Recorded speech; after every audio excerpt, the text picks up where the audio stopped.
We think about babies and toddlers, and it's all like, oh, they need food, they need to take a nap, they need comforting touch.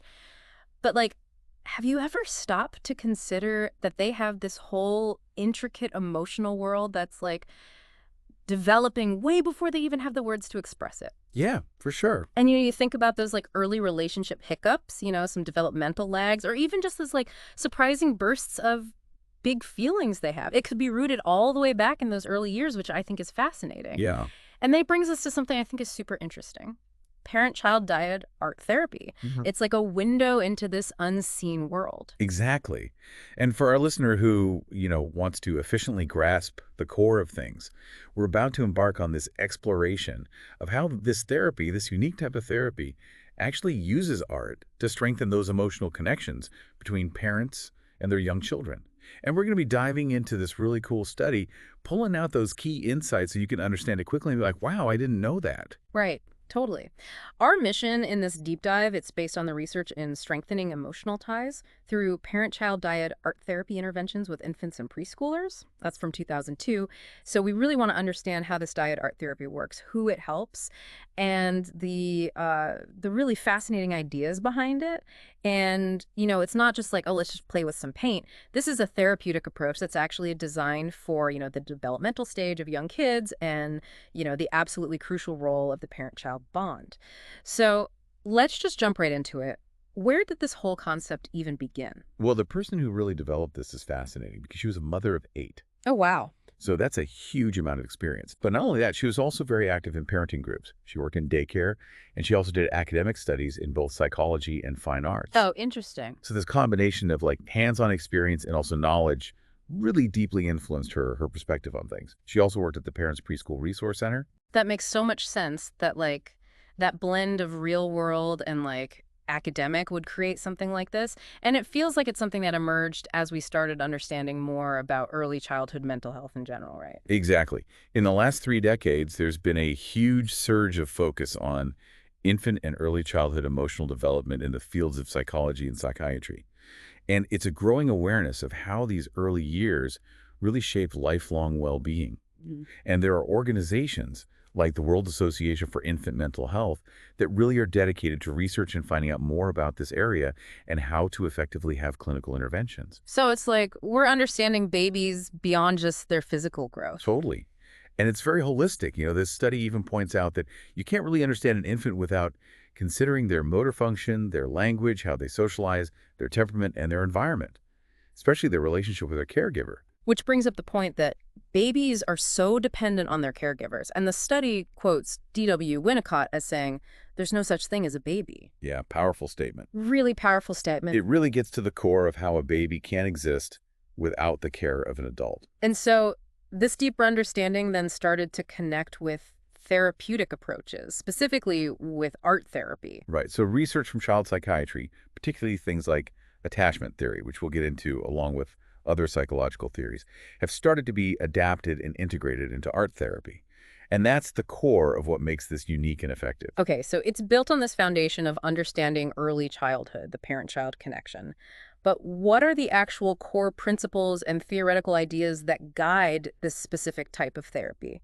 Well, attachment theory, absolutely foundational, pioneered by Bowlby and further developed by people like Ainsworth and Ziana. And this study highlights core concepts like mental representation. So those internal images and expectations that we build about relationships and the secure base. That is, that the caregiver can be a foundation from which a child can explore the world. I think everyone's heard of the different attachment styles, so how does that fit into this picture? So Mary Ainsworth's strange situation research, which helped identify those patterns, so like secure, insecure resistant, and insecure avoidant, really looks at the child's reactions when they are separated and reunited with their mother. And it's insightful because these patterns tell us a lot about the mother's sensitivity to the child's needs, her willingness to cooperate, availability, and her communication style. Those are some very fundamental elements that dyad art therapy really takes into account when they observe the parent-child interactions. And these early experiences of attachment have a lasting impact. Oh yeah, definitely. In attachment research, it's basically consensus that these early relationships shape the child's developing emotional and self-regulation capacities. These patterns can even be internalized, potentially passed down through generations, as Mary Main's work has shown. She showed how our own early attachment experiences can influence our expectations and social understandings, and even our relationship behaviors as adults. Oftentimes, we're not even consciously aware of them. It's like these early interactions are creating a template for how we connect throughout our whole life. Absolutely. And when these early interactions are disrupted or inconsistent, that's where the concept of relationship disturbances comes in. Dr. Bertrand Kramer, a child psychoanalyst, pointed this out. He believes that therapies that involve both the parent and infant together are the most effective to address these challenges. So the focus is on treating the parent-child unit rather than just the child on their own. Exactly. And this is where Selma Freyberg's work on ghosts in the nursery comes in. She points out that unresolved emotional conflicts from the parent's own childhood can really unconsciously interfere with their ability to form a healthy relationship with their own child. Wow. These ghosts from the past can play out in the interactions between parent and child.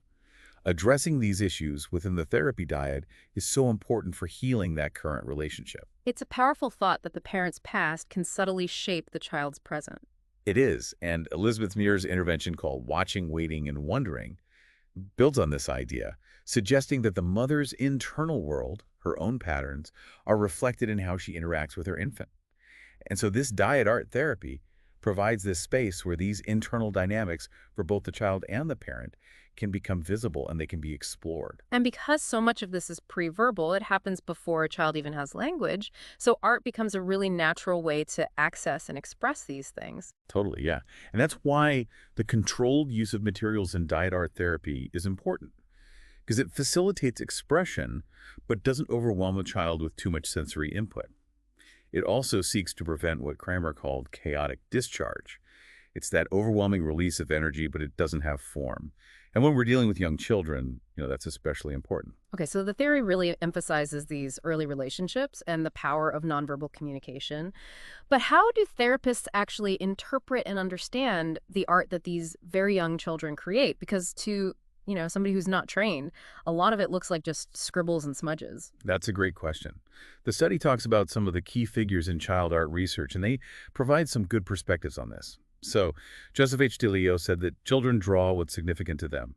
What they draw is often infused with emotion. And also, therapists need to understand the stages of children's art making to accurately interpret what they're creating. So it's not just random marks on a paper. No, not at all.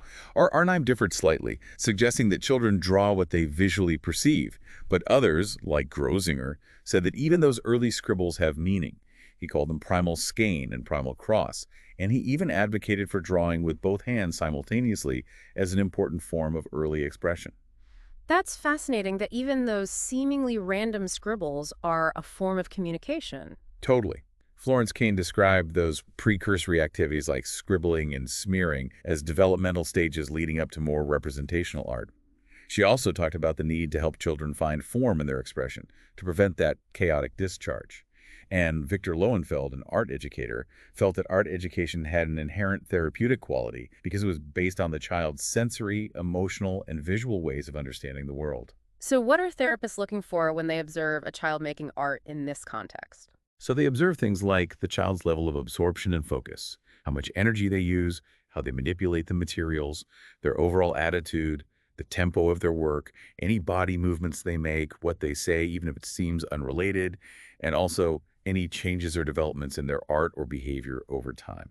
So it's a very comprehensive observation, not just the image itself. Exactly. And it's really by bringing together these contemporary understandings from infant and child psychiatry with these art therapy techniques that this specific model of parent-child dyad art therapy has been developed. Okay, so we have a sense of the theory, how they interpret art. What's the role of the therapist in these sessions, and what does it typically look like? Well, the therapist's role is to create a safe, age-appropriate art-making experience for both the parent and the child. And they really encourage parents to follow the child's lead rather than instruct or interfere. Oh, interesting. And sometimes, by doing this, the parent can even reconnect with their own childhood feelings and experiences and gain a new perspective on their child. Oh, I bet that is powerful for the parent. It is.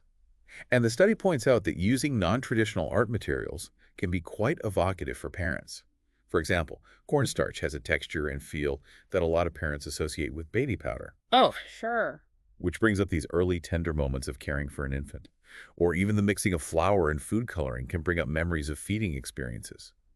And it can open up discussions about feeding challenges they may have had with the child. So the materials themselves are like a catalyst. Exactly. And they intentionally want to provide what they call proximal experiences, so close proximity and interaction, and also distal experiences, where they're exploring independently but still in the same space. So sometimes the parent and child will work very closely together, but sometimes they might be arranged to allow for more independent exploration. And how does the therapist guide this developmental process? They actually use a framework based on the functional, emotional, developmental stages that Stanley Greenspan outlined to help guide the interventions. They really want to support the child in successfully navigating these stages. And that includes facilitating the opening and closing circles of communication between the parent and child. So those back and forth interactions, verbal and nonverbal, that are so essential to building that connection. Think of a baby cooing and the parent responding with a smile. That's like a basic circle of communication. We see that even in those very early interactions. Absolutely. Mm-hmm. And therapy also addresses how children learn about boundaries and limits through gestures. Because even before language, a lot of times they learn through gesture. Right. And the art therapy can be really helpful for parents who struggle with setting those consistent limits. And how does art therapy support the child as they develop more cognitive abilities? Well, it plays a key role in what Greenspan called representational differentiation or emotional thinking. And art allows them to create narratives and express their inner experiences and develop symbolic understanding. The study actually talks about two levels of this. There's simply labeling pictures with words, and then there's more symbolic representation where like an object might stand for an idea. And this type of therapy can be really beneficial for children who are experiencing delays in these areas, in those areas of representational thought and expression. So it's about supporting the child's ability to go from those concrete actions to more abstract thought. Absolutely. And it contributes to the development of basic personality functions, like the ability to test reality, impulse control, understanding the difference between self and other, labeling emotions, stable mood, and developing a sense of time and space. The therapist also really emphasizes clear limits in the therapy sessions. So, for example, having a rule that snack time is after the art materials are cleaned up. What happens to the artwork that's created in these sessions? Well, it takes on the role of a transitional object. Interesting. It goes home with them, and the parents are usually encouraged to let the child be the one to carry it home. Ah. And a lot of times it ends up displayed somewhere prominent, on the refrigerator or the child's door. It's a tangible reminder of the experience. That's really nice that the art serves as a bridge to a continued connection. The study actually gives some really specific examples of interventions. Can we go into a few of those so we can really see this stuff in action? Absolutely. Let's start with collage, where they use a self-adhesive surface. The study notes that sometimes when children with attachment difficulties do this, the streamers or paper pieces they're trying to attach just keep falling off. Oh, wow. It's really powerful because it's this nonverbal representation of the difficulties they have forming attachments. So they're actually seeing it play out in the art. What about plate painting? So plate painting is described as providing a representation of a secure base and also like a symbolic feeding situation. And because it's done so closely with the parent, it allows for that nonverbal communication around nurturing independence, even in children who aren't verbal yet. Okay. And what about watercolor crayons? So the example they give is a young child who was really reluctant to share the crayons with his mother. He even became a bit aggressive. So the therapist actually helped him express the anger through the medium itself, which is really cool. All right. And then the mother mirrored his actions, like making bold strokes and really using the crayons with energy, and that helped him to feel understood. That makes so much sense that the art becomes the outlet for the feelings. Exactly. Box sculpture is another cool one. Okay. So the parent and child work together to select boxes and then attach them together and then cover them with plaster. And this can really symbolically represent aspects of their relationship, like containing emotions, attaching to one another, and even repairing ruptures. And they talk about this child who named his box sculpture the Big Bad Wolf. It was a way for him to express his fear of his own aggression. Oh, wow. So the naming of it becomes a form of sublimation. So the art is showing their inner world and the dynamics of their relationship. Yeah.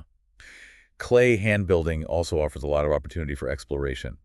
And they talk about using the metaphor of an animal family to express things like separation anxiety, rivalry, and the need for containment.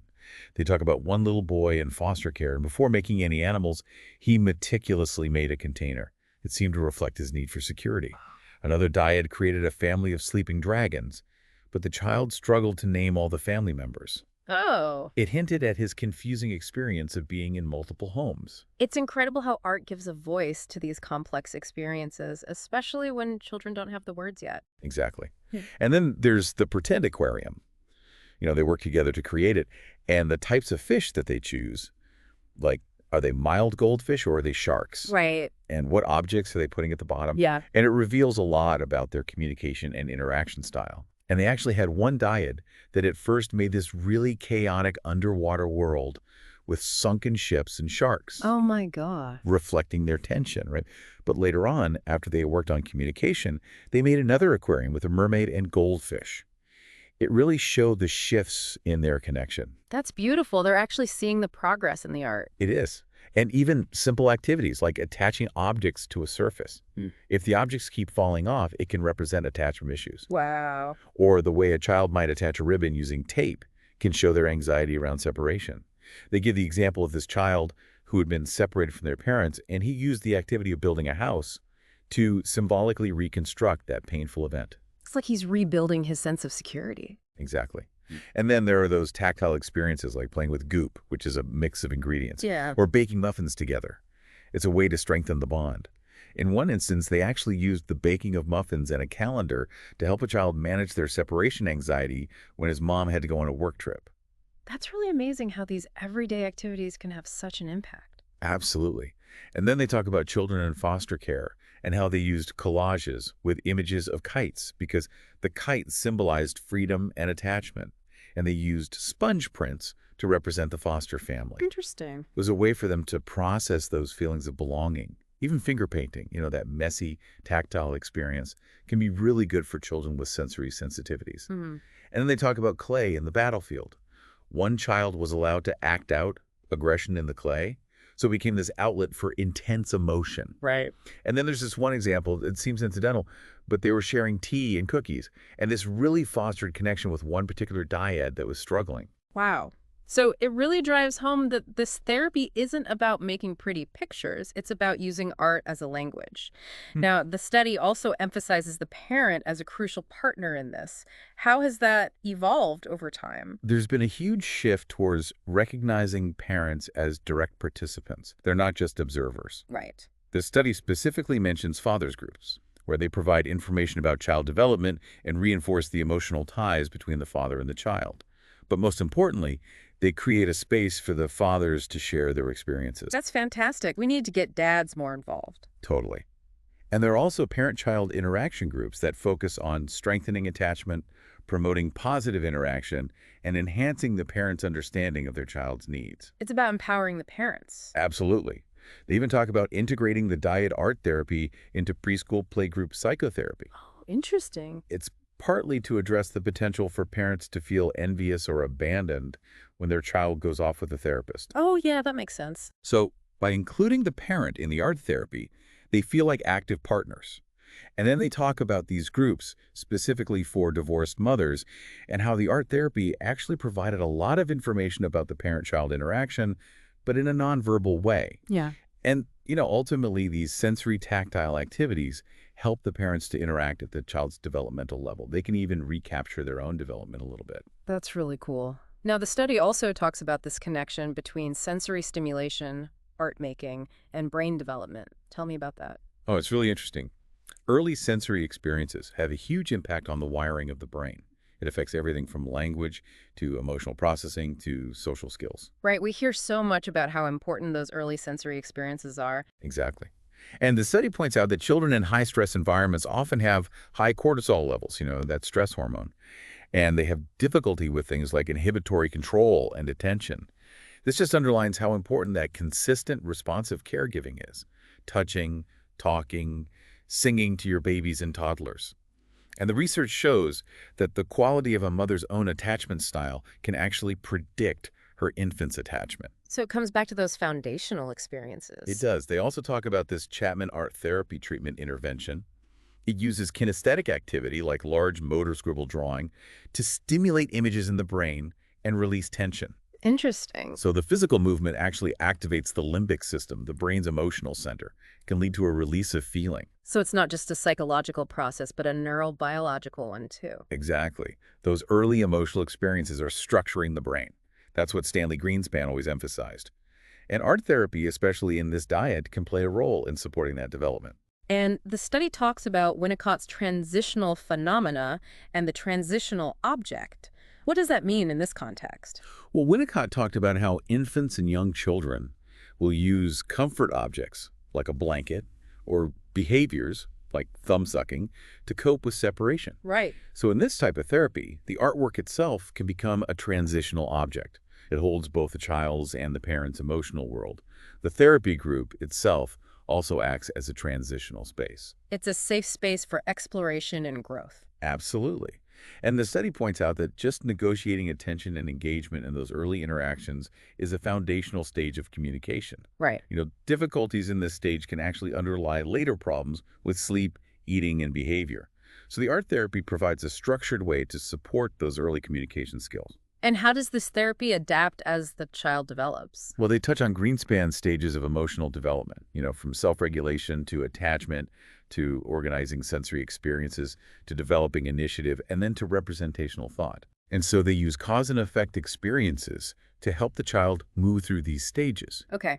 And the approach will shift depending on the child's needs, from close physical contact to more independent exploration. Leading to that emotional thinking where art is used for storytelling and understanding complex emotions. Exactly. They go from labeling pictures to more complex symbolic representation. And those are the building blocks for personality functions. Absolutely. Like reality testing, impulse control, differentiating self from other, labeling emotions, stable mood, and understanding time and space. So it's a very specific approach based on the child's needs. Now, the study ends with a discussion of communication and the dynamics within this type of therapy. What are the insights there? Well, they really highlight that the therapy itself becomes a form of artistic expression from the parent and child. And it's like an invitation to communicate. Oh, that's interesting. A therapist becomes this third presence, observing and facilitating. Yeah. And the therapist needs to be able to tolerate those raw early childhood art expressions. It is a very different type of communication than just talking. Totally. And the structure of the artwork, how they collaborate, if there are divisions, the intensity of their marks, it all reveals something about their communication. Okay. And Tobin, and our therapist, pointed out that every aspect of the picture has potential communicative value. You can't not communicate through art. And oftentimes those messages are unconscious. So the process is just as important as the product. Exactly. Those subtle interactions, the moments of cooperation, the conflict, the nonverbal cues are so telling.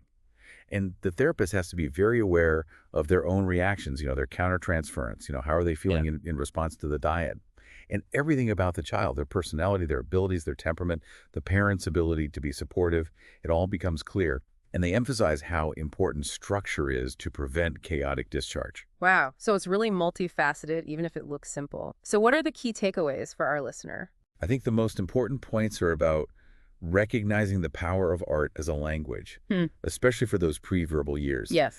It's a way to access and address those early emotional experiences and strengthen those attachment bonds. It's not about making a pretty picture. It's about fostering understanding and connection. And even for someone who isn't doing parent-child art therapy, how is this relevant to them? Well, I think understanding these principles can really help you view those early childhood interactions in a different light. Recognizing nonverbal communication, the impact of attachment, how children express themselves through play, it can really deepen your understanding. It helps us see that emotional world we talked about at the beginning. So to wrap up, I want to leave you with a thought. What might the artwork of your own early relationships reveal if you looked back at them with this new understanding? Think about the everyday interactions with young children in your life, the play, the touch, the routines, and how those can be opportunities for connection. And we encourage you to keep exploring this world of child development and the power of creative expression. Thanks for listening.